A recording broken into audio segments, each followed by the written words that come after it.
Entonces, bienvenidos y muchas gracias por estar conectados a esta hora. Un nuevo capítulo de medicina de urgencias en aulas abiertas. La propuesta para hoy es hablar un poquito de ayudas diagnósticas en pancreatitis aguda.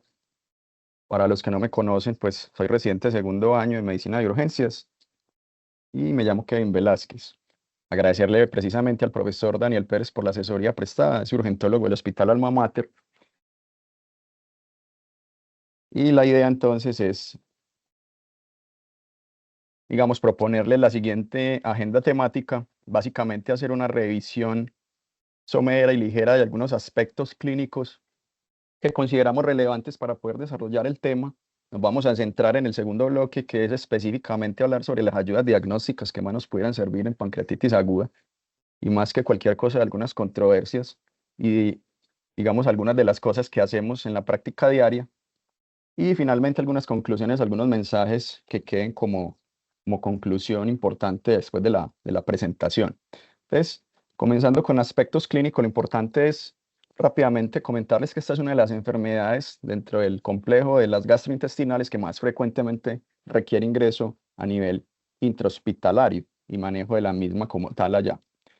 Digamos que esta enfermedad representa en Estados Unidos casi que 300.000 consultas al año a los servicios de urgencias y eso implica que se estén gastando aproximadamente 2.5 billones de dólares al año.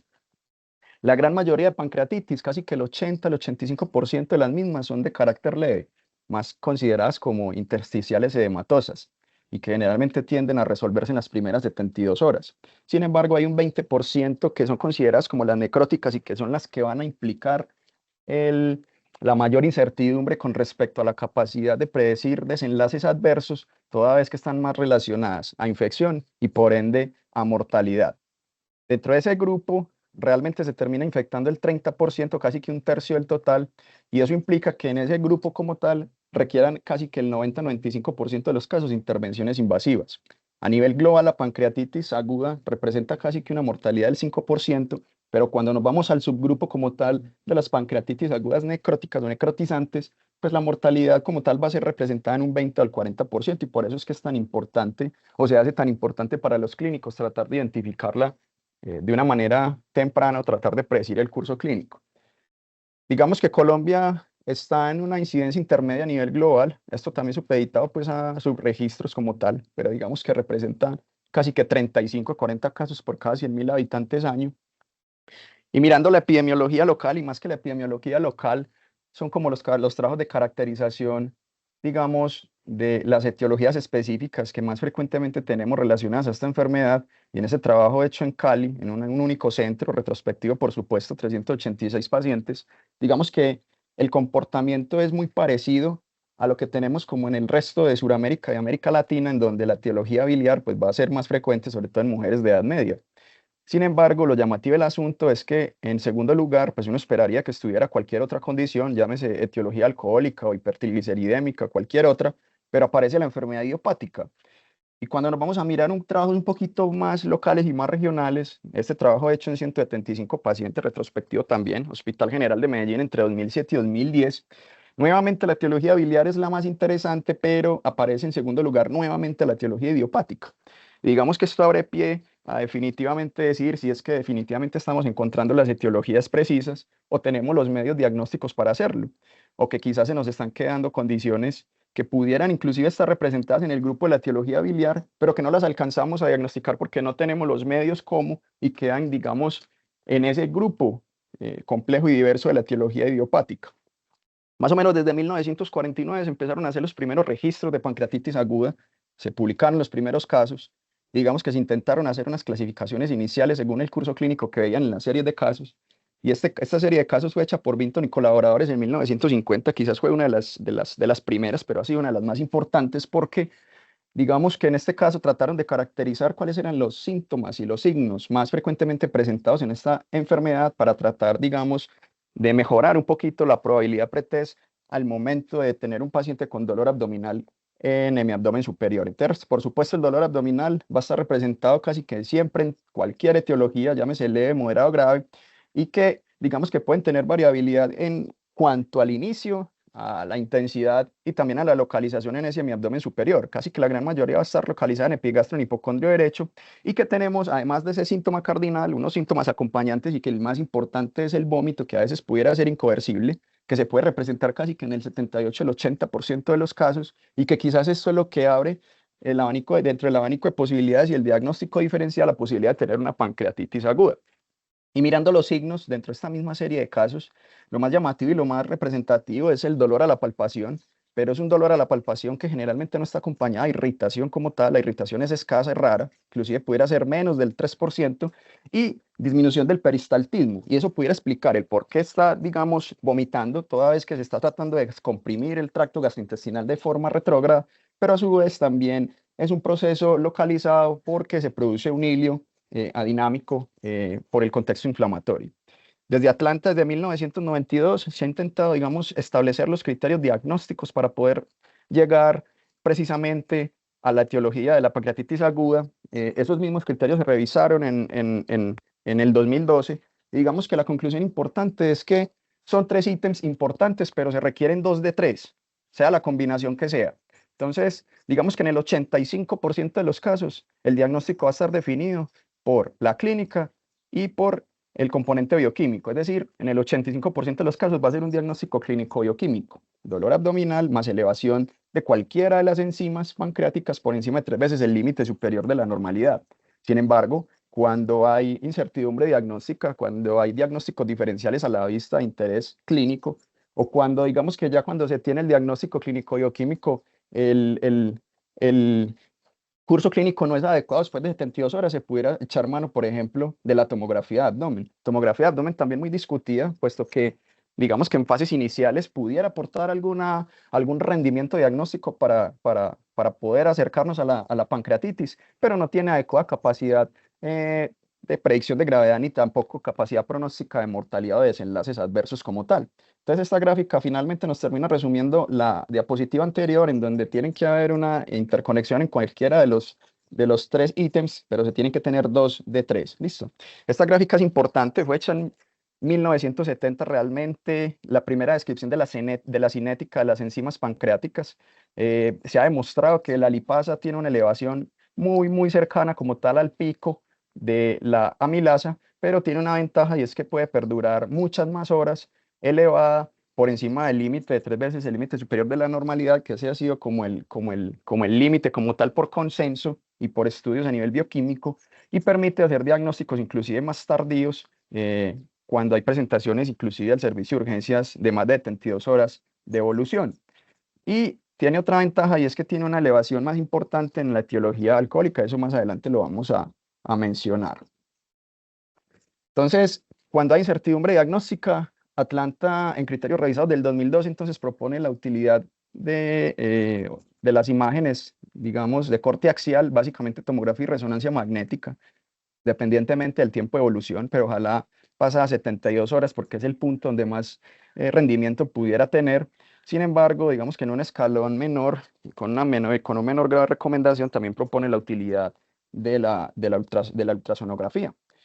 Digamos que estas son las condiciones que, digamos, ellos resaltan o que han venido resaltando en el transcurso del tiempo como indicaciones o criterios para poder solicitar las imágenes axiales en el momento en que sean requeridas, pero básicamente hoy en día está aceptado entonces lo que les había comentado en las diapositivas anteriores, y es cuando hay incertidumbre diagnóstica por diferenciales a la vista de interés clínico, cuando definitivamente hay dolor sugestivo, hay un cuadro clínico sugestivo, pero no hay una elevación como tal por encima de 3 veces el límite superior de la normalidad de las enzimas pancreáticas, o cuando ya se tiene el diagnóstico clínico bioquímico, que repito es el 85% de los casos, y hay un deterioro clínico progresivo y no hay mejoría como tal del paciente. Y ese es el punto donde debería hacerse como tal los estudios a través de imagen. Quiere decir que no a todos los pacientes se les debería hacer imagen en el momento del diagnóstico y que deberíamos procurar hacer un diagnóstico clínico bioquímico. Desde Baltasar, desde 1990, se han hecho pues una notable cantidad de ajustes en las escalas, en cómo los radiólogos interpretan las imágenes y cómo puntúan los hallazgos que van encontrando. Digamos que el índice de severidad de la tomografía en pancreatitis aguda como tal digamos que fue escrito en el año 2000, pero digamos que ha requerido ciertos ajustes en el transcurso de los años y fue alrededor del 2012 donde se procuró o se propuso como tal ajustar esta escala y agregar, digamos, complicaciones locales y extrapancreáticas a distancia inclusive para tratar de mejorar un poquito el rendimiento como tal diagnóstico, pero más que el rendimiento diagnóstico es el rendimiento de predicción. Entonces, lo más importante siempre es tratar de identificar qué pacientes pueden tener complicaciones locales, qué pacientes pueden tener complicaciones sistémicas, llámese disfunción de órgano específicamente, porque esto es lo que nos va a tratar de ayudar, o lo que queremos es tratar de identificar qué tan grave puede estar el paciente y qué desenlaces adversos podrá tener, digamos, en el transcurso de la evolución. Y esta gráfica es importante porque, como les había dicho, pues el 80% de las pancreatitis van a ser leves, hacen parte de las pancreatitis llamadas intersticiales edematosas, y realmente el curso clínico, la historia natural de la enfermedad va a ser una enfermedad que se autorresuelve en las primeras 72 horas y que no va a tener pues como mayor cantidad de complicaciones o realmente no va a tener complicaciones ni locales ni sistémicas.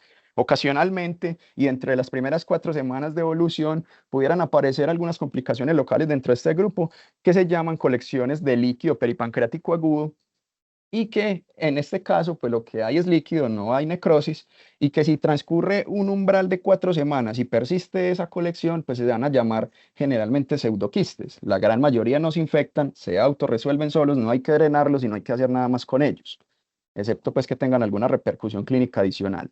Y el 20% adicional son las pancreatitis necrotizantes, que casi que el 30, el 40% como tal son las pancreatitis que generalmente van a terminar desarrollando necrosis, que son las colecciones necróticas agudas, y que dependiendo del curso del mismo en el tiempo, en esas 4 semanas, digamos que la gran mayoría, casi un 70%, pueden permanecer estériles, no se infectan, y si persisten estériles, se pueden llegar a amurallar sin necesidad de infección, ¿sí? Pero cuando se infectan, entonces se amurallan, no se encapsulan, pero asociadas a infección. Y el problema es que cuando hay infección, tras el umbral de 4 semanas o antes, cuando se infectan, digamos, en el transcurso de la colección necrótica aguda, el problema es que esos pacientes siempre van a estar en el grupo de pancreatitis grave porque van a estar asociados generalmente a fallo de órgano persistente. Fallo de órgano persistente quiere decir una disfunción de órgano que persiste más de 48 horas.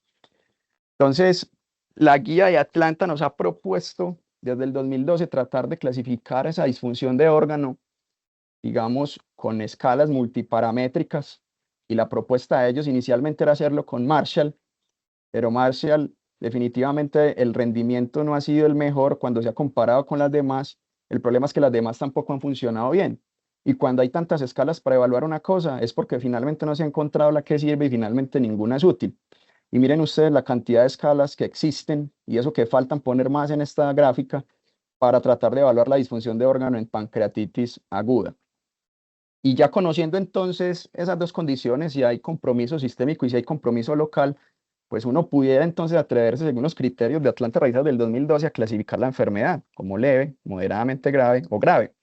Y para yo hablar de una enfermedad leve, básicamente es que no tengo ni fallo de órgano, no tengo complicaciones locales y no tengo exacerbaciones como tal de enfermedades de base propias del paciente. Por el contrario, cuando hablamos de enfermedad moderadamente grave, tenemos, digamos, uno de cualquiera de los siguientes ítems, y es que puedo tener una falla de órgano transitorio, es decir, menos de 48 horas, puedo tener cualquier complicación local de las que ya le mencioné, o inclusive hay otras extrapancreáticas que puedan estar en curso, como un derrame pleural, como un SDRA, como una trombosis del eje portoesplénico, o que tenga una exacerbación de una enfermedad de base propia del paciente, como por ejemplo un EPOC exacerbado, una insuficiencia cardíaca agudamente descompensada. Y para hablar de enfermedad grave, pues básicamente es tener un fallo de órgano persistente, es decir, que dure más de 48 horas, independientemente si tengo exacerbación de una de las enfermedades de base propias del paciente o si tengo complicaciones locales, pero lo más frecuente es que tenga complicaciones locales. Entonces, nos vamos a centrar en el segundo bloque importante después de esa revisión somera y para recordar algunos conceptos en las ayudas diagnósticas, y decidimos entonces dividir esto en ayudas diagnósticas de índole bioquímico y ayudas diagnósticas por imagen. Y arranquemos por las de índole bioquímico, y a su vez quisimos hacer una subdivisión de los bloques como tal que nos interesan a nosotros en el servicio de urgencia específicamente, para hacer diagnóstico, para hacer predicción de gravedad y complicaciones y búsqueda de la etiología. Y a su vez quisimos plantear algunas preguntas que digamos que son relevantes a la hora de la práctica clínica diaria. Arrancando con diagnóstico, quisimos comenzar con esta pregunta, básicamente, ¿cuál sería el rendimiento de las enzimas pancreáticas para el diagnóstico de pancreatitis aguda? ¿Realmente tenemos datos de eso y son tan fiables y son tan fidedignas como creemos? Digamos que la mayoría de estudios son de índole observacional y la gran mayoría son de corte retrospectivo y casos y controles. Y digamos que de alguna manera Cochrane en el 2007 trató de recopilar los 10 estudios que consideraban tal vez más grandes, tratando de juntar casi 5.056 pacientes. El problema es que todos estos estudios estaban supeditados y estaban sometidos a notable riesgo de sesgo, específicamente sesgo de selección, y terminaron excluyendo casi que 2/3 de los estudios y terminaron analizando casi que 3, 4 estudios no más.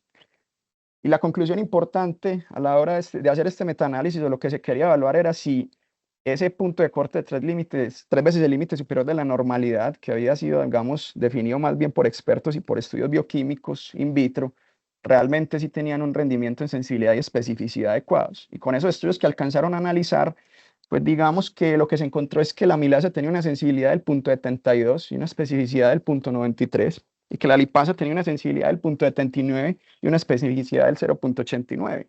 Y la conclusión más importante de ellos es que hasta el 25% de los pacientes que tienen pancreatitis finalmente se escapan como tal de la detección de estas pruebas, y 1 de cada 10 pacientes que se diagnostica como pancreatitis realmente tiene otra condición.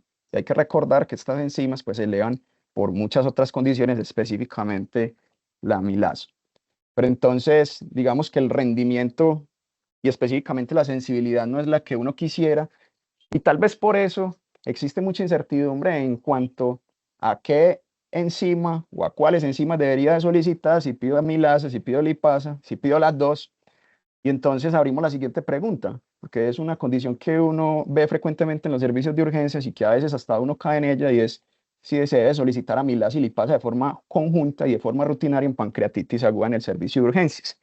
Y digamos que los estudios que se han hecho también son estudios observacionales y la gran mayoría son de corte retrospectivo, algunos son prospectivos, son estudios pequeños realmente. Han tratado de abordar y comparar cabeza a cabeza la amilasa y la lipasa y tratar de definir cuál se pudiera comportar mejor, y si digamos se pudiera seleccionar alguna específicamente a la hora de poder enfrentarnos a estos pacientes.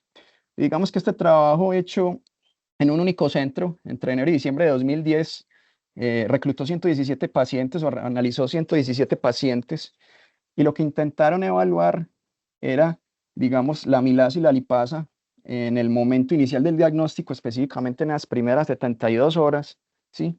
Y evaluar cuál era el rendimiento específico de la pancreatitis aguda, y se comparaban, digamos, finalmente con el diagnóstico, llámese por la paroscopia, la parotomía, incluso a través de imagenología, incluso estudios post-mortem.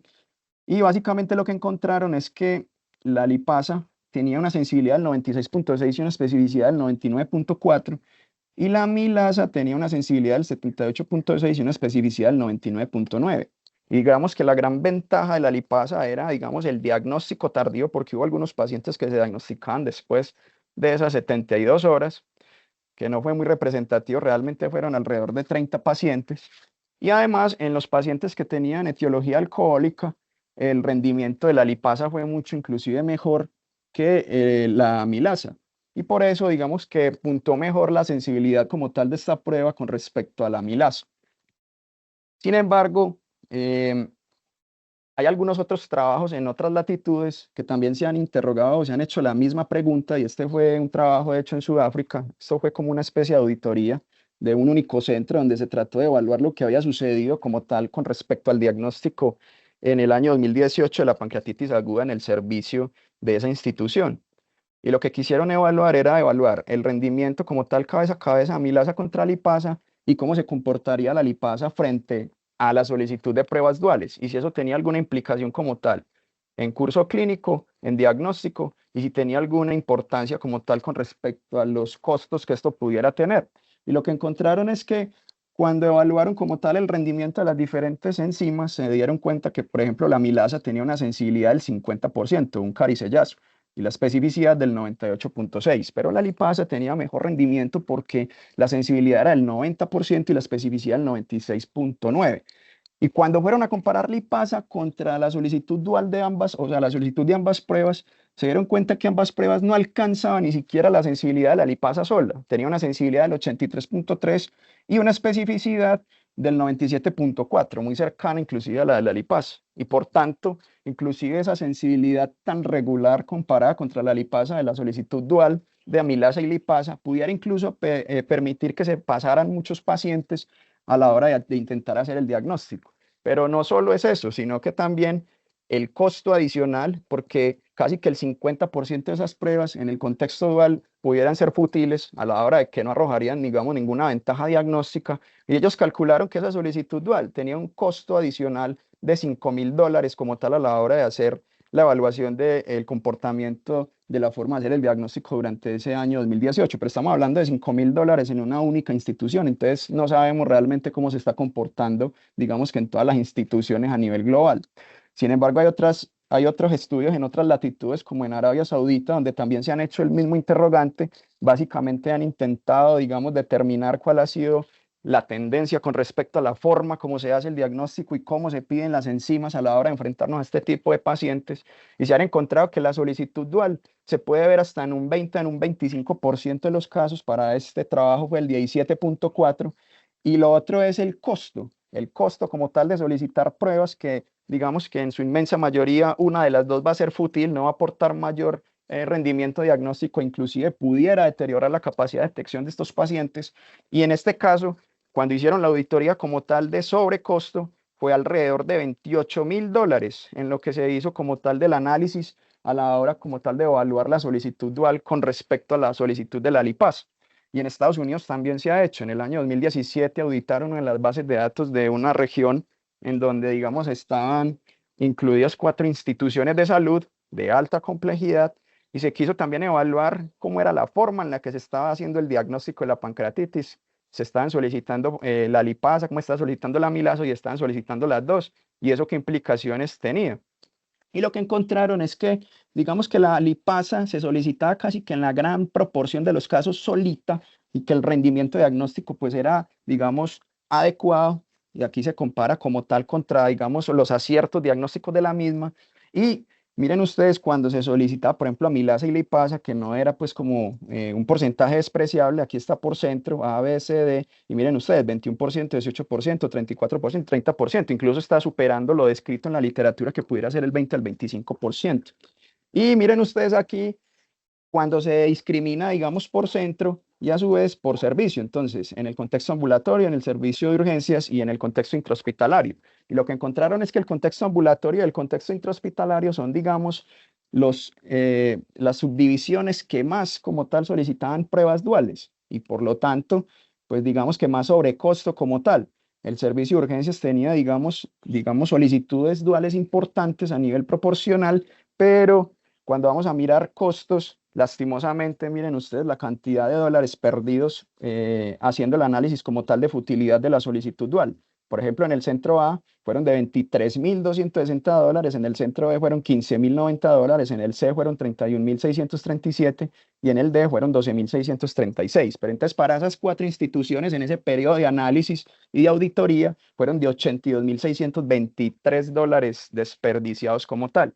Y cuando discriminaron por los especialistas que más solían hacerlo, pues se dieron cuenta que eran los médicos familiares los que más solicitaban pruebas duales. Y lo otro es que digamos que dentro de este grupo que está aquí como Medicine, están los especialistas en medicina de urgencias, que si bien no aparecíamos como, digamos, en proporción cuando miramos la gráfica anterior con respecto al resto de los servicios, es porque quizás, digamos, pudiéramos tener inclusive en esta auditoría menor volumen como tal de solicitudes, pero de todas maneras las solicitudes que se hacían generalmente podían ser duales. Terminando ese bloque y dejando entonces como punto importante y es que definitivamente la lipasa va a ser la prueba de elección siempre, que la lipasa supera la solicitud o el rendimiento de la solicitud dual. eh, no hay motivo como tal para solicitar doble prueba, teniendo en cuenta que estamos en un periodo de austeridad y que nosotros somos los encargados también de proteger el servicio, el sistema de salud. Y hablando ya en el segundo bloque importante de la predicción de gravedad y de complicaciones, entonces quisimos hacer esta pregunta y es si tienen las escalas pronósticas multifactoriales o multiparamétricas adecuado rendimiento. Les había dicho que Atlanta Revisada proponía utilizar Marshall, pero que cada vez se vienen proponiendo más escalas porque el rendimiento de las mismas es muy malo y digamos que no hay una forma específica para determinar la gravedad por disfunción de órgano. Y digamos que muchos estudios han intentado abordar esta situación, han intentado como tal comparar estas escalas, inclusive cabeza a cabeza. Y este estudio fue un estudio observacional retrospectivo de 16 centros en Polonia, vincularon casi que 1014 pacientes, intentaron clasificar los pacientes con pancreatitis aguda independientemente del tiempo de evolución en leve, moderadamente grave o grave, utilizando las escalas que están en esta tabla, y después intentaron compararlas prácticamente cabeza a cabeza. Y lo que se encontraron es que en cuanto a determinar la gravedad de la enfermedad, definitivamente ninguna escala tenía un área bajo la curva, en curva ROC específicamente, adecuado como tal para poder determinar, digamos, un buen rendimiento diagnóstico, ¿sí? Tenían un rendimiento más bien regular. Acá también inclusive metieron el índice de seriedad de tomografía computarizada que ya les había comentado. Y digamos que ese índice de seriedad, pues en este estudio pudo tener quizá el mejor rendimiento a la hora de determinar o de diagnosticar pacientes con pancreatitis aguda con enfermedad moderadamente grave. Y en cuanto a determinar o predecir gravedad, pues el rendimiento también fue regular, ¿sí? Tampoco fue un rendimiento específicamente y sensiblemente muy bueno, toda vez que definitivamente seguimos con la incertidumbre en cuanto a la capacidad diagnóstica y predictiva de estas escalas. Y se ha intentado hacer un metaanálisis también comparando, digamos, los rendimientos por sensibilidad y especificidad de todas estas escalas, y así fue, digamos, publicado en el 2016 en Annals de Medicina Interna, donde se vincularon 94 estudios que evaluaron en total 8 escalas de predicción, casi 53.547 pacientes. El problema es que todos los estudios tenían alta heterogeneidad por los criterios como tal de inclusión y exclusión de los pacientes, el momento de aplicación de las pruebas, si se hacía casi que en el momento de ingreso a urgencia, si se hacía después de 48, 72 horas y si se seguía haciendo en el curso de la enfermedad, ¿sí?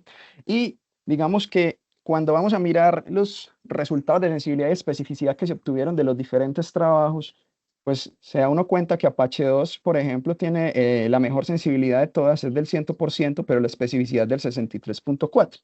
Y cuando miramos, por ejemplo, otras escalas, como por ejemplo el SDOM, por ejemplo, tiene una sensibilidad del 25% y tiene una especificidad del 91.7%. Pero entonces, digamos que la conclusión importante de los autores es que no hay forma de hacer una recomendación específica sobre alguna escala o herramienta.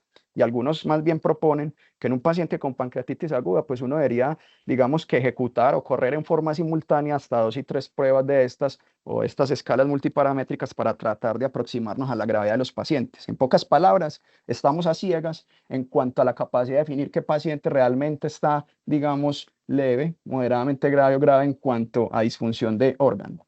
Pero entonces, digamos que por esta problemática y a través de ciertos estudios se ha tratado de definir si algunos parámetros individuales, llámese a nivel bioquímico como tal, tienen capacidad diagnóstica y pronóstica en cuanto a severidad y en cuanto a complicaciones y mortalidad.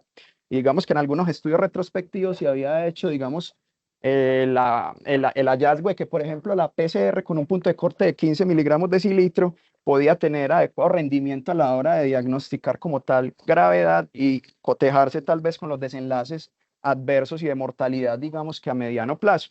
El problema es que cuando Cochrane intenta hacer una revisión sistemática y un metaanálisis en el 2017 tratando de juntar esos pocos estudios que hay, que la gran mayoría son observacionales y de índole retrospectiva, algunos son prospectivos, digamos que solamente lograron vincular 5 estudios, pero entonces el problema dentro de esos 5 estudios es que tenían unos puntos de corte, digamos, diferentes. Algunos hablaban de 14 miligramos de cilitro, otros de 20 miligramos de cilitro, otros de 27 miligramos de cilitro, y también digamos que había complicaciones a la hora de el sesgo como tal de la ejecución de estos trabajos, Por lo tanto, era difícil extraer, digamos, conclusiones por parte de los autores a la hora, por ejemplo, de evaluar estas moléculas. En este mismo trabajo se intentó evaluar el rendimiento como tal de la procalcitonina y la lactato deshidrogenasa, que en estudios pasados y un poco más antiguos se habían propuesto como marcadores individuales con capacidad de establecer gravedad y establecer pronóstico.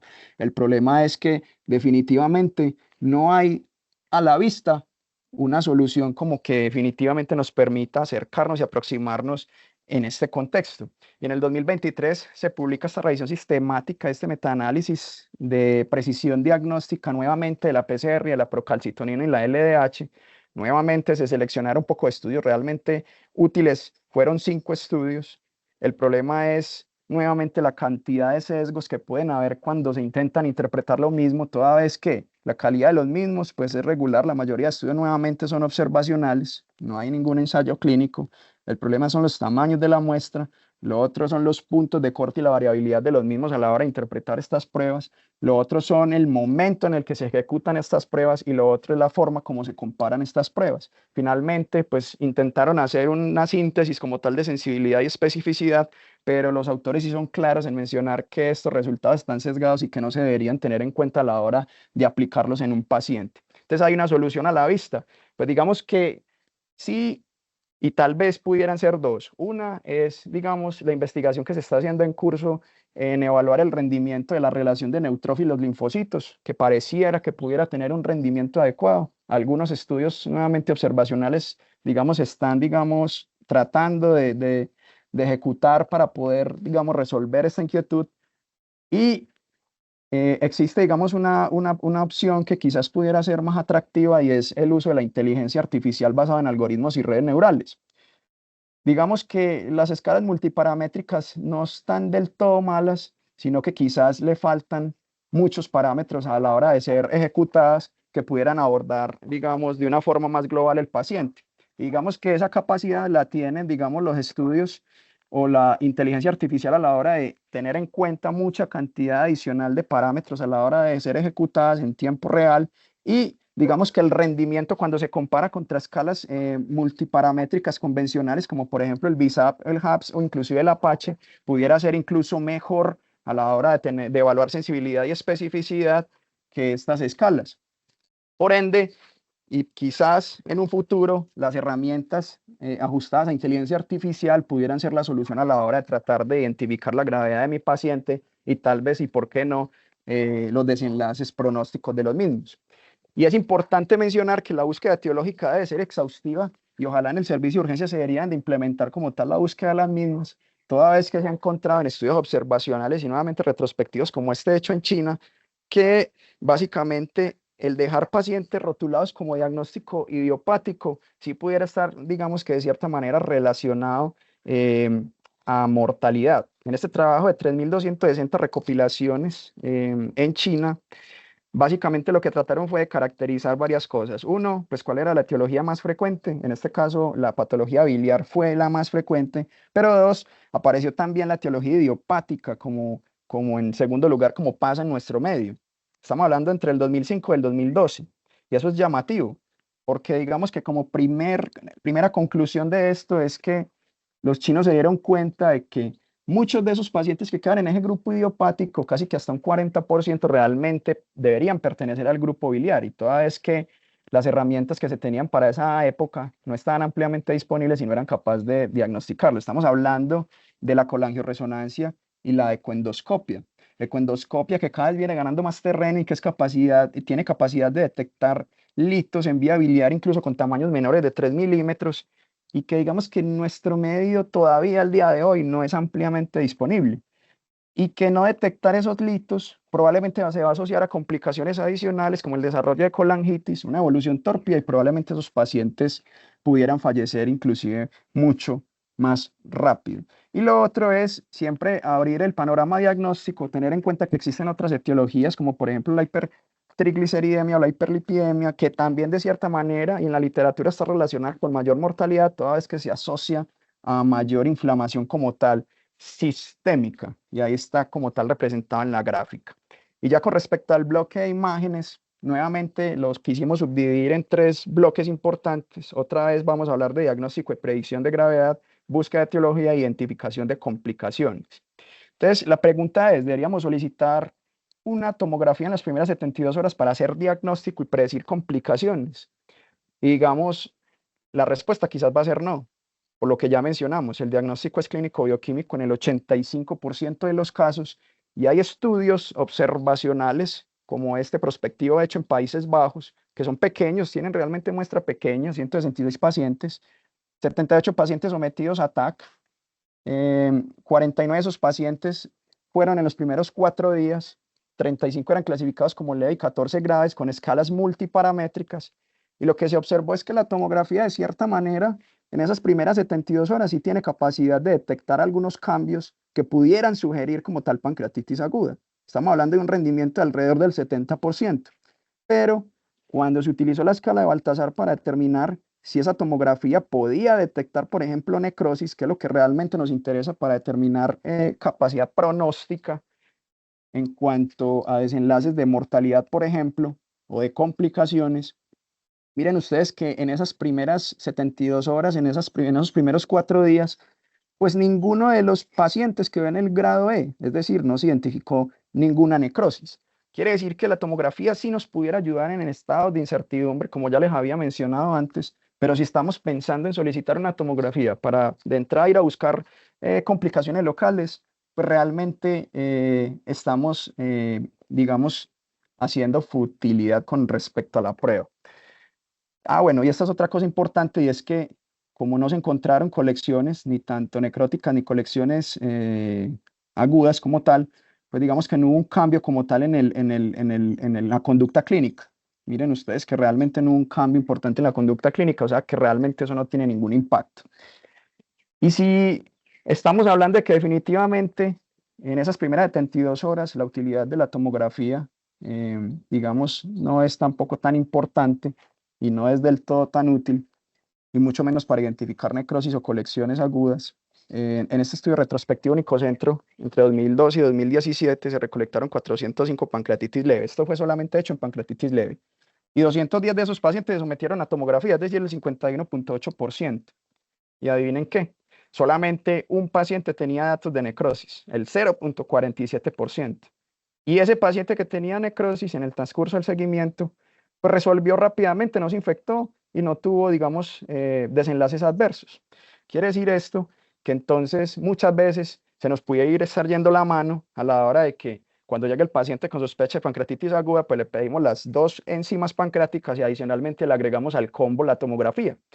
Y realmente lo único que estamos haciendo es someter al paciente a irradiación innecesaria, a la exposición al contraste y a un costo adicional que, por ejemplo, para esa cantidad de pacientes que se realizaron tomografía en este estudio, implicó un gasto de casi $947.000. Y estamos hablando de un único centro. Estamos hablando de un único centro, casi que en una evolución, en un análisis de 4 o 5 años, pero $947.000 son $947.000, casi 1.000.000. Este estudio, digamos, de índole más epidemiológico, llevado a cabo en Hungría, recopiló 600 casos de pancreatitis aguda y les hizo como tal el seguimiento hasta la alta hospitalaria. Fue hecho en 16 hospitales entre 2013 y el 2015. Y digamos que lo que querían caracterizar era también la forma en cómo se estaba haciendo el diagnóstico de la pancreatitis y digamos que la severidad y la forma de presentación de la misma. Pero lo llamativo del asunto es que, digamos que a la hora de hacer diagnóstico como tal, llamativamente el combo de las tres cosas aparecía junto. Entonces el dolor, las enzimas pancreáticas, que entonces en este estudio, digamos que la solicitud dual fue casi que el 25% y la utilidad de la imagen, pero la utilidad de la imagen realmente en primeras 72 horas, que era lo que ellos trataban de evaluar, pues miren ustedes, en pancreatitis leve, moderada, grave, clasificada por escalas multiparamétricas. Y lo más llamativo es en los pacientes con una pancreatitis leve. Entonces, ¿para qué solicitamos una tomografía en pancreatitis leve? Pues eso no tendría sentido y casi que el 50%, digamos, en este escenario se solicitó, fue, digamos, la representación como tal. Entonces, eso es importante porque entonces estamos llegando a un sobreuso de la tomografía, a un aumento de gastos y a un aumento del riesgo para el paciente. Y digamos que hace muchos años, pues algunos digamos, investigadores han tratado de hacer una correlación entre el uso de los medios de contrastes yodados de alta osmolaridad y la relación que pudieran tener con desenlaces adversos, toda vez que pudieran inclusive teóricamente a nivel in vitro inducir más isquemia y más necrosis, toda vez que pudieran hemoconcentrar más al paciente y por lo tanto, digamos, tener más implicaciones en el lecho pancreático y por lo tanto agravar como tal la injuria que ya se produjo. Y digamos que algunos autores, digamos, han hecho cierta correlación entre utilizar medios de contraste yodados, mayor isquemia, mayor necrosis, y digamos que hay una cierta relación causal entre la sobreinfección y el desarrollo como tal de abscesos pancreáticos o peripancreáticos. Esto realmente, digamos, no se ha hecho en estudios, digamos, un poco más grandes, son estudios también observacionales retrospectivos pequeños, pero digamos que sí deja ahí como un interrogante y es si definitivamente estos medios de contraste pudieran estar repercutiendo pues como en el desenlace del paciente. Hay que tener en cuenta que los medios de contraste hoy en día también pues tienen menor osmolaridad, pero realmente esto no ha sido como estudiado ampliamente como para poder finalmente decir si pudiera o no tener algún daño, pero sí que hay como el interrogante. Digamos que después de las 72 horas es claro que la tomografía sí pudiera tener un comportamiento diferente en cuanto a capacidad de detectar complicaciones locales. Y digamos que en eso está de acuerdo tanto el índice de severidad de tomografía computarizada convencional como también el modificado, que fue el que se hizo en el 2012. Y digamos que después de las 72 horas, e idealmente después del sexto, del séptimo día, definitivamente la capacidad que tienen los radiólogos para detectar esas colecciones, esas complicaciones es óptimo. Y de hecho, por eso es que se recomienda que a los pacientes a los que la clínica va sugiriendo que no van bien, que persisten inflamados, que persisten con dolor, con intolerancia a la vía oral o enteral, que están distendidos, que persisten en ilio, pues digamos que después del séptimo día idealmente sí se debería hacer una tomografía para intentar identificar si es que hay complicaciones locales que estén llevando al paciente a un estado de inflamación persistente o una disfunción de órgano sostenido. Y definitivamente cuando miramos los rendimientos, pues digamos que no hay una diferencia importante entre estas dos escalas. Lo que sí es claro es que nuevamente se insiste en que se realice después del sexto del séptimo día y este estudio, digamos, prospectivo, pues realmente fue pequeño con respecto a la muestra que se utilizó, digamos que así lo constata. Y es que la capacidad como tal de detectar o de predecir como tal o determinar inclusive pronóstico desde este punto, digamos que es óptimo. Y digamos que también se ha hecho la pregunta, y es si definitivamente la tomografía después de esas 72 horas o inclusive antes de 72 horas, si pudiera compararse como tal a las escalas multiparamétricas. Realmente en las primeras 72 horas el rendimiento es malo, pero después de las 72 horas también. Y en este caso, este metaanálisis de precisión como tal de estas ayudas diagnósticas en donde se comparó el índice de severidad tomográfico convencional con las escalas multiparamétricas, digamos que arroja ciertos resultados en cuanto a rendimiento y digamos que pudiera ser muy equiparable en cuanto a las escalas multiparamétricas, pero miren ustedes la heterogeneidad tan importante a la hora de evaluar como tal cada una de estas escalas y hacer la comparación entre ellas cabeza a cabeza.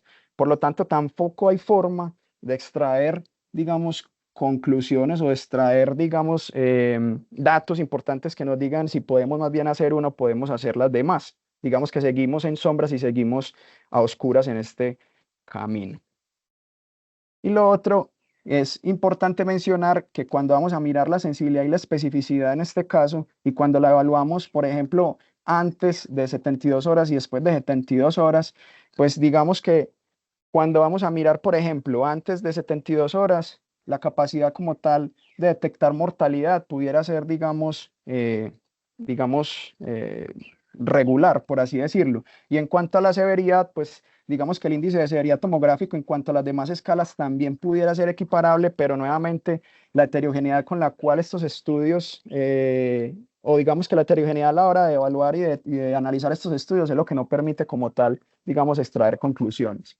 Y cuando digamos que comparamos la tomografía con la resonancia en las primeras 72 horas, que recuerden que la resonancia es la otra opción que propone los criterios de Atlanta realizados del 2012, pues digamos que cuando hay comparación cabeza a cabeza, digamos que en las diferentes escalas ROC o en las áreas bajo la curva, el rendimiento como tal de la resonancia pudiera ser superior como tal a la de la tomografía.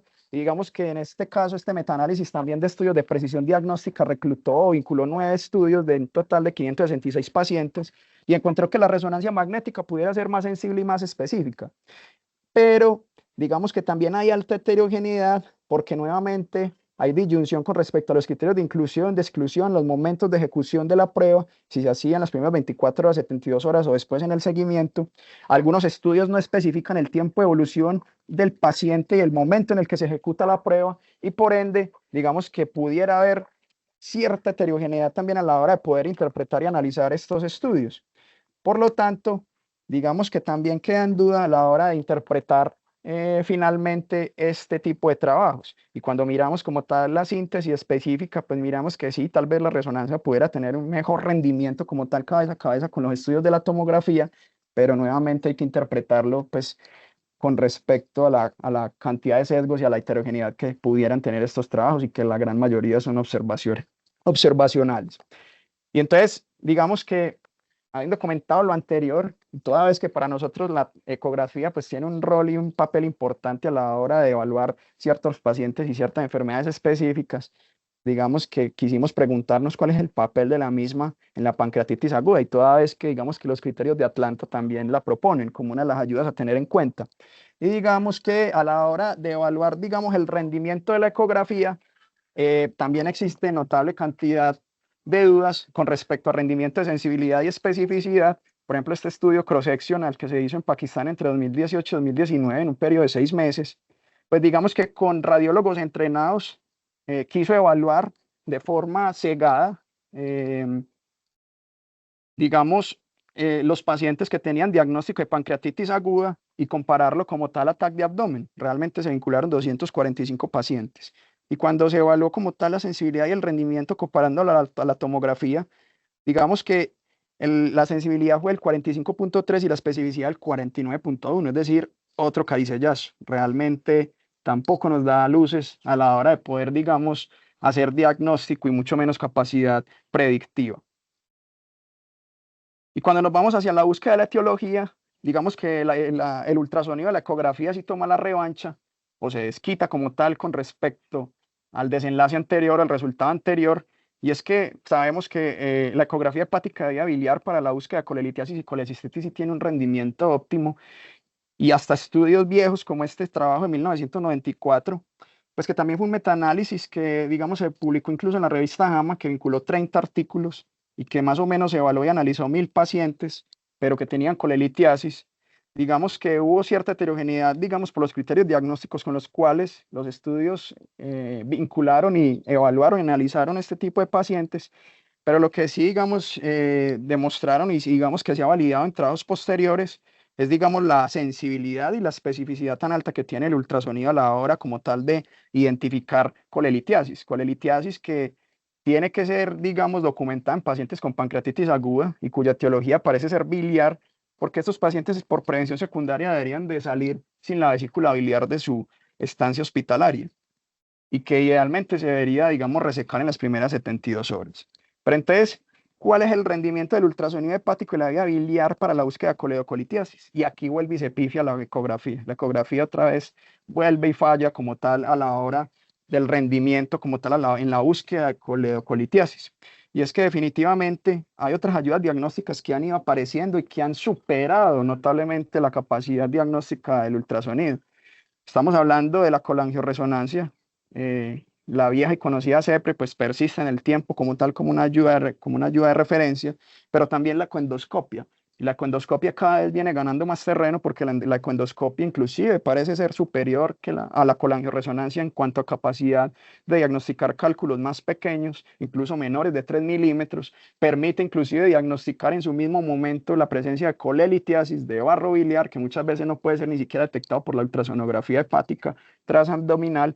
También permite identificar de una forma más fidedigna si hay alteraciones pancreáticas anatómicas congénitas que no pudieran ser detectadas por ningún otro estudio, tal vez por la colangioresonancia, como por ejemplo un páncreas divisum, y también permite evaluar en tiempo real si hay una disfunción importante o anatómica como tal del esfínter de Oddi, que esto pudiera estar explicando la pancreatitis aguda.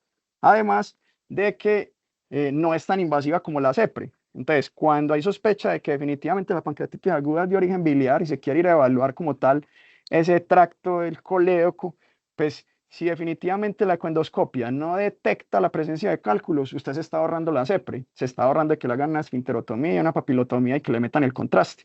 Y además se está ahorrando el desarrollo de una pancreatitis inducida por CEPRE o post-CEPRE, si es que no la tenía. Entonces, hay varios trabajos como este que han intentado comparar como tal el rendimiento de estas ayudas diagnósticas a la hora, por ejemplo, de evaluar pacientes con sospecha como tal de pancreatitis biliar, específicamente con coledocolitiasis, y definitivamente, pues el rendimiento de la ecoendoscopia definitivamente parece ser superior y en cuanto al tamaño como tal de detección, también. El ultrasonido sí se queda pues como cortico y por eso es que hay que asociarlo a las pruebas de función hepática o a pruebas bioquímicas para tratar de establecer una probabilidad clínica como tal de la presencia del mismo. Y hay que tener en cuenta que muchos cálculos hacen un paso transitorio a través del colédoco, casi que el 30% pueden pasar espontáneamente hacia el intestino, hacia el duodeno, y por eso es que la endoscopia también cobra relevancia en este sentido, toda vez que nos permite ahorrarnos una CEPRE. En este trabajo, que se hizo también en Único Centro, un estudio observacional prospectivo, pues se utilizó la ecoendoscopia y se comparó contra la CEPRE y contra el ultrasonido. Y nuevamente, definitivamente la ecoendoscopia fue superior, por supuesto, al ultrasonido, pero también fue superior a la CEPRE. Y además tuvo menos morbilidad en cuanto al procedimiento, es decir, pues menos riesgo, por ejemplo, de lesionar vía biliar, menos riesgo de inducir pancreatitis por CEPRE. Y en cuanto a la identificación de complicaciones, esto sí es importante, sobre todo cuando el paciente ya lleva un curso clínico que no es bueno, que se va deteriorando, que ya lleva más de 7 días de evolución, que persiste inflamado, que está en disfunción de órgano. Y nos hacemos esa pregunta, ¿será que este paciente tiene necrosis y está infectada? Realmente, para responder esa pregunta, no hay trabajos ni siquiera observacionales que permitan, digamos, hacer una comparación específica que nos permita determinar si los hallazgos específicos que ven los radiólogos ahí nos permiten acercarnos y aproximarnos a este diagnóstico.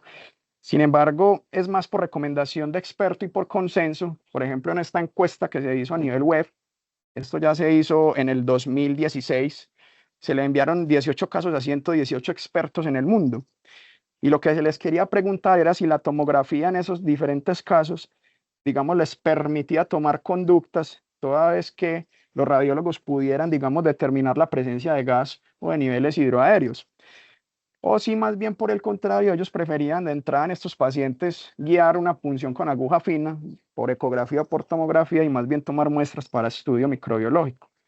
Y lo que encontraron es que definitivamente la gran mayoría de expertos están de acuerdo en que en la medida en que pasa el tiempo, hay mayor probabilidad de que usted sí pueda encontrar gas como tal o niveles hidroaéreos a nivel local que le permitan sugerir que hay un proceso infeccioso en curso y que definitivamente para ellos es menos mórbido hacer la tomografía que hacer una punción, toda vez que si el paciente tenía una necrosis que definitivamente no estaba infectado, sino que tenía una respuesta inflamatoria netamente por la necrosis, pues usted no le iba a hacer una apertura como tal desde el contexto externo, desde el contexto ambiental, que sí pudiera implicar posteriormente que se pudiera infectar, porque ya le hizo un trayecto externo hacia la necrosis.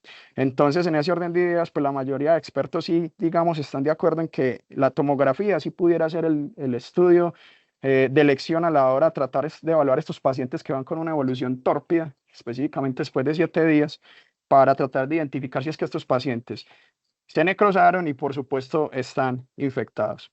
Y finalmente, en modo de conclusión, quería, digamos, dejar estas 4 cosas que me parecieron importantes y es que el enfoque diagnóstico de la pancreatitis tiene 3 aristas primordiales. No se olviden, 2 de 3. Sepan, digamos, solicitar las pruebas. La tomografía no es necesaria. Siempre evalúen el tiempo de evolución. Eso será la clave a la hora de decir qué estudio solicitar. Debemos tener en cuenta que algunos estudios pueden acarrear un costo adicional. Tenemos que cuidar el sistema de salud y lo estamos viviendo hoy en día. Creo que todos los sistemas de salud del mundo están apuntando hacia eso. Y lo otro es que no existen ayudas fidedignas que nos permitan establecer ni diagnóstico de gravedad, ni tampoco pronóstico de una forma temprana a la hora de enfrentarnos a los pacientes con pancreatitis aguda. Y muchísimas gracias. Bueno, Kevin, muchas gracias por la presentación. Pues la revisión fue muy buena. Sí, pues lo de siempre, hermano, tratar de conservar como la relación con el tiempo para que las intervenciones, primero para que uno no se canse, ¿cierto? Y segundo, para que las intervenciones puedan ser fructíferas. Ve, ahí me sacaste de una duda que yo tenía hace mucho tiempo y me gustó mucho esta charla porque yo tenía esa duda sobre si pedir lipasa y amilasa aumentaba la probabilidad de hacer el diagnóstico y de hecho muchas veces lo he hecho, pero tomando en cuenta lo que me acabas de mencionar, creo que es claro que se pide o una o la otra. Y, y nos ahorramos pues una plática ahí en el diagnóstico del paciente. Hay cosas con las que estoy de acuerdo y hay cosas con las que no. Vos mostrás aquí mucha evidencia sobre la no utilidad, por ejemplo, de la tomografía en los casos en los que ya se sabe que el paciente tiene pancreatitis. Pero ¿qué tal en esos casos en los que uno no tiene la duda diagnóstica? Un paciente con dolor abdominal o incluso un paciente con choque que está con alteración de la conciencia, que no es fácil explorar el abdomen y el único indicio que tenés es el dolor abdominal. Yo creo que ahí la tomografía sí nos aporta no para las complicaciones, sino incluso para el diagnóstico a veces cuando no sabemos. Me ha pasado que damos con diagnósticos incidentales o accidentales de la pancreatitis como causa de lo que le está pasando al paciente en ese momento, cuando creemos que puede ser una perforación de víscera hueca o una sepsis de origen gastrointestinal de otro lado. Entonces, si bien todo lo que mencionas es cierto, hay que tomar en cuenta que todos esos estudios parten de que ya se tiene el diagnóstico de pancreatitis. Y nosotros como urgentólogos trabajamos en ambientes de incertidumbre. Entonces yo creo que no se trata de pedir indiscriminadamente tomografías o imágenes diagnósticas, pero sí de darle su lugar a la tomografía en esos casos en los que estamos perdidos y que si una de de los posibles diagnósticos es la pancreatitis, la tomografía también nos puede ayudar en eso. Incluso creería yo, pues no sé si qué tan útil sea la resonancia en ese caso, pero sí sé que más que la ecografía. Mi experiencia con la ecografía en páncreas ha sido terrible, porque lo he intentado y definitivamente el páncreas es un órgano muy difícil de evaluar por ecografía para mí y según lo que veo que mostraste vos, también para los radiólogos. Uno a veces, pues yo creo que tiene que estar muy enfermo el páncreas para que se vea enfermo en ecografía, porque el páncreas se camufla muy bien con el tejido graso intraperitoneal. Entonces uno finalmente no sabe si lo que está pasando está en el páncreas o está alrededor. Creo que es como lo que me dejaba duda. También tenía esa duda sobre si para los radiólogos era tan difícil hacerle la evaluación del páncreas y pues creo que por lo que me contás, parece que sí. Muchas gracias. Ah, con mucho gusto, profe, estamos de acuerdo. Y lo otro es que, por ejemplo, hay áreas de incertidumbre también como la unidad de cuidado intensivo, donde digamos que el diagnóstico de pancreatitis aguda pudiera ser bioquímico, imagenológico. Realmente la tomografía no puede quedar, digamos, tampoco en la caneca de la basura, sino que si tenemos una alta probabilidad pretest de pancreatitis aguda, pues nos iríamos netamente a hacer el diagnóstico clínico bioquímico. Pero es cierto lo que usted dice, profe, nosotros nos desenvolvemos en un entorno de alta incertidumbre. Y por eso mencionaba lo de los diagnósticos diferenciales de alto interés clínico, porque quizás de alguna manera la tomografía ahí tiene la mayor relevancia. Kevin, no veo por ahora más manos levantadas ni preguntas como tal en el chat. Por mi parte, felicitarte, agradecerte pues, por la charla. Me parece que la revisión que haces es muy buena. El esqueleto que manejaste es adecuado y fuiste respondiendo pues, preguntas que clínicamente nos interesan. El manejo del tiempo, pues un poco más de lo que habíamos practicado antes, pero creo que hay que trabajar en eso para permitir, pues, como lo mencionaba Juan, ¿no? Y yo al menos personalmente quedo muy contento con la claridad que manejas. Me parece que hay mensajes muy claros que podemos llevar a la práctica, a mejorar o optimizar realmente el uso y ser más conscientes pues, a veces de gastos innecesarios. Y nada, Kevin, muchas felicitaciones. Muchas gracias, profe, y pues por el tiempo y el apoyo en esta construcción. Bueno, Kevin, no, para felicitarte, mano. Muy buena revisión. Yo entré tarde porque estaba saliendo del turno, pero me logré conectar más o menos 15 minutos de iniciar la charla. Mano, me pareció muy buena.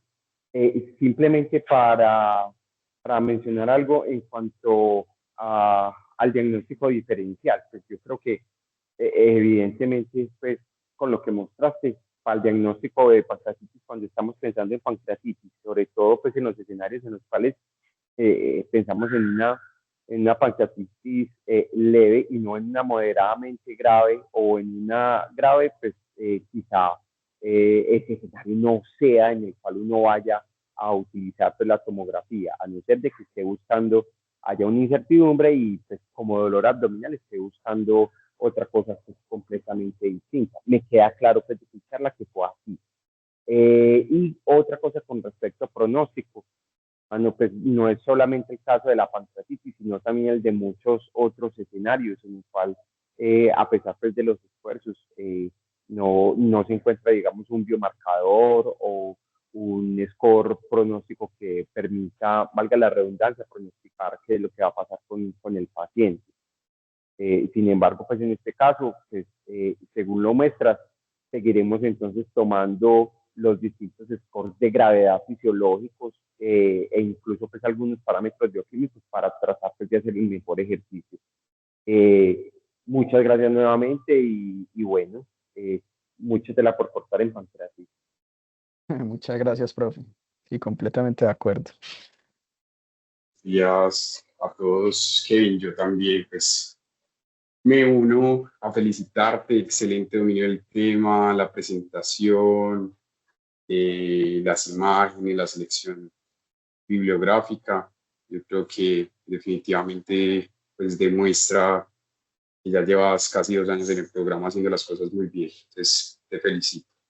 Solo tengo una objeción respecto al uso del lenguaje, que yo creo que es algo que a todos a veces nos pasa, pero creo que hace parte como de esa sensibilidad del trato con los pacientes. Entonces, de pronto que a uno a veces se le sale decir, pues paciente se necrosó, paciente está necrosado. Más fácil pues decir que el paciente tiene signos de necrosis, tiene hallazgos de necrosis, para no rotular a los pacientes como el paciente necrótico, por así decirlo. Sí, de acuerdo, profe, de acuerdo. Solo tenía una duda. Hombre, qué pena si en ese momento estaba en la entrega, no lo escuché.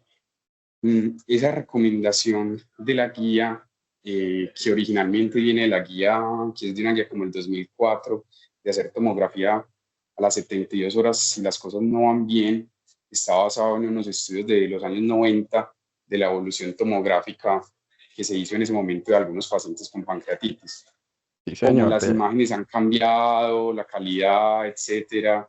No sé si esa recomendación aún sigue vigente, porque aún sigue siendo referenciada con esa misma referencia del 90. No sé si ese concepto se puede revalidar o qué. Muchas gracias, Kevin. Sí, esa es una muy buena pregunta, profesor, y es que digamos que esa recomendación parte del estudio original del doctor Baltasar allá en Mount Sinai en Nueva York, en donde él evaluó los pacientes antes y después de 72 horas y encontró que en su clasificación del grado A hasta el grado E, digamos, tenía mayor capacidad de detección de necrosis después de las 72 horas y por lo tanto se asumió que después de las 72 horas había mayor capacidad diagnóstica y predictiva. Lo que pasa es que no hay estudios que nos permitan, digamos, de forma objetiva hoy en día, hacer una comparación con respecto a lo que se encontró en esa época, que eran tomógrafos de menos canales, a los tomógrafos de ahora. Sin embargo, muchos de estos estudios observacionales y retrospectivos que presenté están, digamos, desarrollados alrededor de los años del 2015, 2016, 2013, algunos del 2017. Y pensaría uno que para esas latitudes, pues los tomógrafos pudieran tener más de 32 canales inclusive, 32 o más canales, y que de pronto la resolución pudiera ser óptima. Y que aún así, pues digamos que la capacidad de detección de la necrosis parece ser como pudiera ser tal vez regular. Pero lo llamativo, por ejemplo, en ese estudio de Países Bajos es que la escala que se utilizó precisamente fue la de Baltasar. Entonces, sí que hay como en el interrogante esa duda.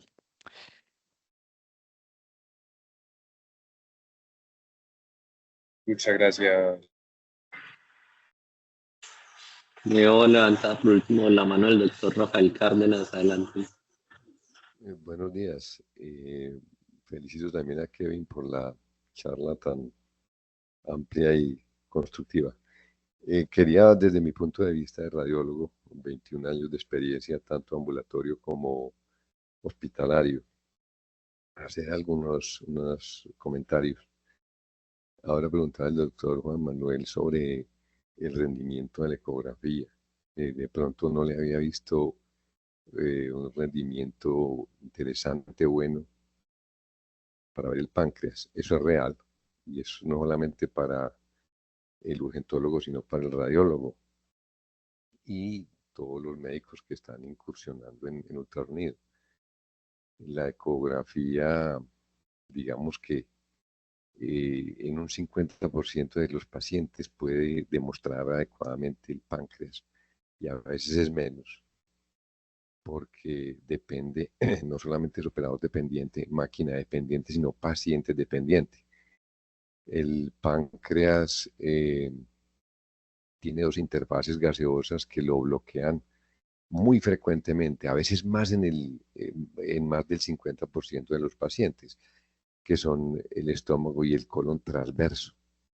Entonces el páncreas requiere condiciones del paciente como que no tenga un hábito corporal mediano o grande, que no tenga en ese momento contenido gaseoso aumentado, que no haya acabado de comer, que haya ojalá una interfase, por ejemplo, en el estómago que facilite la observación de él. Ejemplo, que esté moderadamente lleno de líquido. Que el paciente pueda hacer inspiración sostenida y permitir, porque hay una maniobra interesante en la cual uno le dice, saque el abdomen y enseguida relaje el abdomen y uno presiona con el transductor. Eso permite modificar un poquito la distribución del gas en el colon transverso y en el estómago, aclarando por lo menos la porción que corresponde a la cabeza y cuerpo del páncreas. El giro también a los costados, para tratar de ver, por ejemplo, en un decúbito lateral derecho, tratar de ver el ilio esplénico y por lo tanto la vecindad ahí con la cola del páncreas. Entonces, quiero decir es que es fundamental que sea un paciente que pueda hacer ese tipo de maniobras y que sus condiciones propias de volumen abdominal, de ayuno, en fin, se junten para poder identificar adecuadamente el páncreas. Entonces, ustedes se van a dar cuenta que un paciente hospitalizado postraumático en UCI, es muy difícil que cumpla estas características. Desde ese punto de vista, yo pienso que la tomografía es fundamental. Y caemos en lo siguiente. Ahorita también dijeron que, Kevin explicaba que de pronto la tomografía no sea tan necesaria. Yo creo que la tomografía se hace muy necesaria es para aclarar que no haya otros hallazgos adicionales que llamamos a veces incidentales, porque nos han confundido en la identificación de la pancreatitis otro tipo de patologías. Voy a mencionar si quiero unas 5. La úlcera péptica perforada, el aneurisma de aorta abdominal, la coleocolitiasis, la diverticulitis complicada con o sin colección, la apendicitis. Voy a mencionar, bueno, la apendicitis, ojo, y hay otras menos ruidosas, la apendajitis, ¿cierto? Las necrosis de los apéndices epiploicos. En fin, obviamente debemos tener en cuenta que hay un signo cardinal que ustedes lo manejan mejor que yo, que es el continuo náuseas-vómito. Se dice que un paciente que no tenga náuseas ni vómito es difícil que tenga pancreatitis, ¿cierto? Porque probablemente que la gastroparesia y la enteroparesia no se van a presentar. Mencionaron también lo de la resonancia magnética. Bueno, quiero aclarar también otro detalle. En muchos pacientes les hacemos seguimiento a las pancreatitis con tomografía simple. No es necesario siempre inyectar, porque si un paciente ya está hospitalizado y ya se hizo 1 o 2 estudios de contraste por otro motivo o por este mismo motivo del seguimiento y evaluación de complicaciones y aclarar si es pancreatitis o no, no conviene estar inyectando contraste venoso. Entonces no siempre es necesario inyectar contraste venoso porque, ojo a esto, el aumento de la densidad que llamamos estriación de la grasa peripancreática se ve en el simple. El cambio en la densidad del tejido pancreático como un signo de necrosis también se puede ver en la tomografía simple. Las colecciones peripancreáticas, pues con mayor razón. Y se debe tener en cuenta que ya las instituciones tienen mínimo equipos que son de alguna manera computadores, pues, o están conectados a procesadores cuyo número de cortes está por encima o al menos en 64 cortes por adquisición. En la ciudad ya hay varios que tienen 128 y por procesamiento de la información los llevan a 256. Entonces, estamos ahorrando mucho contraste en los pacientes. El tercer punto es el de la resonancia magnética. La resonancia magnética sería el gol estándar, aquí diría yo, pero tiene un severo problema que la deja en desventaja frente a la tomografía. El tiempo. Recuerden que mientras una tomografía simplemente requiere ubicar al paciente ahí y garantizar que los electrodos, las sábanas no vayan a quedar, digamos, cuñadas en la mesa del tomógrafo. La resonancia magnética requiere vigilar que no se vaya a ir ningún electrodo, ningún conector que sea susceptible al magneto, que sea ferromagnético, y que pueda causar un daño. Y lo otro es que en este caso estamos hablando entonces de una resonancia magnética de abdomen superior. En la tomografía hacemos todo el abdomen. En la resonancia magnética se hace el abdomen superior o el abdomen total, pero el abdomen superior en el mejor de los casos se lleva 24 o 20 minutos haciendo secuencias resumidas. Entonces no es fácil mantener a un paciente y más si está delicado más de 20 minutos en una sala de resonancia magnética. La gran ventaja de la resonancia magnética, de nuevo, es que no requiere contraste venoso, porque los líquidos corporales, la bilis, la sangre, el contenido intestinal y gástrico son el contraste. El edema se ve entonces, el edema en la grasa y el edema y el cambio de la densidad en el parénquima del páncreas se ve pues sin inyectar ningún contraste. Entonces la resonancia magnética sería ideal, siempre y cuando la institución tenga el recurso y siempre y cuando el paciente no esté tan grave que requiera ciertos electrodos que no se puedan o que se puedan desconectar. Entonces, me parece que de todas maneras la tomografía en un paciente que los, digamos, los marcadores bioquímicos no mejoran, al menos la tomografía, y al menos simple, es fundamental para aclarar otro tipo de circunstancias asociadas y la evolución de la misma patología pancreática. Eso era todo,